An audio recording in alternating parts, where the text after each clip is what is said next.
আসসালামু আলাইকুম বন্ধুরা, তো সবাইরে জানাই ঈদ মুবারক। প্রচন্ড রোদের মধ্যে আমরা গেলাম নমাজ পড়বার লাগে। নমাজ পড়বার গিয়া দিয়ে পুরা ভিড় বার চলতেছে, পুরা মানুষের ভিড়ের মধ্যে যখন গরম আরো বেশি করে যাচ্ছে, তো ঘামে আঙ্গর কাপড় চাপড় সব ভিজে একদম শেষ হয়ে গেছে। তো অনেক অনেক মানুষের ভিড়, এত এত ভিড়ের মধ্যে ফারলাম আঙ্গ যে লতা বাহারি মানে ইনামরে লগ ফারলাম।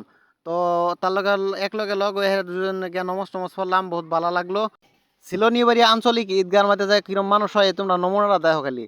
কিরম মানুষ হয়, একদম এরম মানুষ, মানুষের ভিড় একদম হাজার হাজার মানুষ। মানুষের ভিড়ের মধ্যে যখন একদম গরমটা আরো ডাবল হয়ে গেছে, একদম কাপড় চাপড় ভিজা শেষ। রাস্তার মধ্যে এরম জাম লাগা ডালাক যে একটা গাড়ি পার হইবার নাই, মানে একদম ভিড় আর ভিড়। ভিড়ের মধ্যে একদম ওর জীবন একদম অবস্থা শেষ, মানে এরম গরম।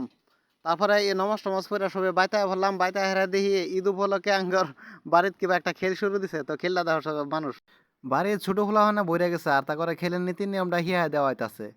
তো অত্যানি ভিডিও দেখার লাগে ধন্যবাদ। তোমরা কেটা কর্তিকা ভিডিওটা দেখতেছো কমেন্ট করে জানাও।